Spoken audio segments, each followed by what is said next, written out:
Hi, my name is Pennie Rumsey. I am sharing in my learning journal today. Today I was just thinking about the traditions of the fathers. That's a phrase that has a lot of meaning to me. And I was thinking about that today as I was dealing with some situations in my home. One of my children was having a temper tantrum, and I was looking for some strength to be able to overcome that.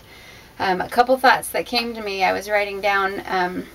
I thought about a verse of scripture that says, train up a child when they are young.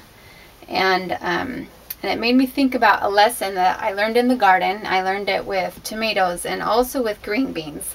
And in the lesson of the garden with the tomatoes in one of the books, it said that with an old tomato plant, if you want it to change shape, they were talking about shaping and making it go up a trellis. If you wanted it to change a old root, a branch, that you could stuff an old t-shirt underneath it, and slowly over time, something that was here, if you wanted it to be here, then slowly over time, as you continue to put pressure on it, that the branch would slowly move.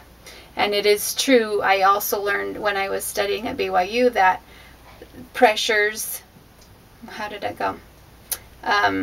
Forces change slowly over time when pressure is exerted on them.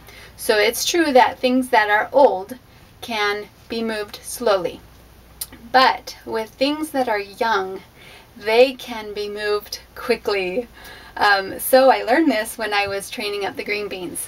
When the green beans, they were going up this trellis, and they grow pretty quick within a day or two, and I was trying to get them to go in a certain place, and I noticed that if I tried to move one that had already been there for a couple days, it wouldn't move very easily, and after it had been there for a week, I definitely couldn't move it.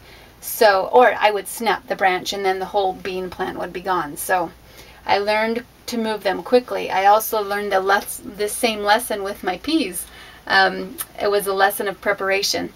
The first year I was trying to grow peas in a 4-foot square, and as they were coming up, I had the thought, and I was still learning to prepare and learning all these principles, I had the thought, I need to do something to brace them up. Oh yeah, okay, I'll do it later. Well, pretty soon they were up 3 feet high. These peas, when they finally got braced, they grew up to be 7 feet high. So the first year, these peas were 3 feet high, and they had grown past the point where I eventually got a net around them, but it was like a makeshift net, and it wasn't really working. So, and then they got up past that point, and then they fell over, and then they tried to grow up.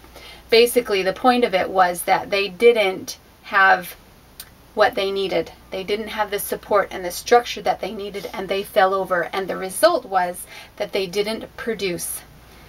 They didn't have the fruit to produce because they didn't have the structure. That was just such a powerful lesson in my mind. So the way that that lesson applies to what I'm thinking about today is in overcoming the traditions of the fathers, is that when children are young, this is the time that as a mother, what I'm learning right now in my home is this is the time as a mother that I need to make my choice right here in the now to be able to change my decisions. So I've been struggling a lot with anger addiction. I went through the 12-step program with the book called He Did Deliver Me from Bondage.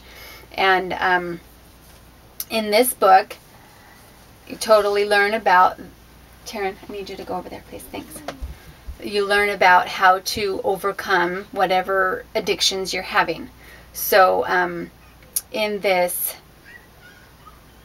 overcoming the traditions of the fathers, I lost my train of thought. In the here and now, making a decision, choosing to change. So today, as I was facing a decision, there was something that came up. Taryn was having a temper tantrum, and I was having to look deep within myself to figure out what am I going to do to get over this, because I'm learning right here and now, this is the time that I change the traditions of my fathers. And so the thought that came to me was about William Wilberforce. He's one of my heroes, and in this movie Amazing Grace, William is going through opium addiction. In those days they used opium to be able to manage their pain. and he was addicted, and everybody in society thought it was okay, but he decided it wasn't okay. So his son was about to be born, and he decided he was done with it. He wasn't going to do it anymore. So it was in the middle of the nighttime, and he was down in his study, and all of a sudden his wife, who was asleep upstairs, she heard all this racket, everything getting thrown all over, and she's like, what is going on? And she runs downstairs, and she's like, William, what is the matter? And he's going through this opium addiction fit, and he's throwing the chairs all over, and all of a sudden he comes to, and he puts his face on his wife's belly, and he says, tell me what he's going to look like. Tell me what his eyes are going to look like. What are we going to do? And he says, what's his name? And she's like, I don't know. How do you know it's a boy? And he says, just tell me his name. So she said, his name is going to be, and she started to dream with him, and she started to imagine, what is it going to be like? This is going to be the picture of our success. So that's what I did today, and I imagined my children and their children, and I thought about Taryn's children, my grandchildren, and how when I overcome this addiction right here and now, that she is going to be able to be a better mother, and that her children are going to be able to overcome this thing that I am facing right now here today if I choose to change it. And so that was just something that really hit me today, and I wanted to share with you. Anyway, have a great day. We'll talk to you later.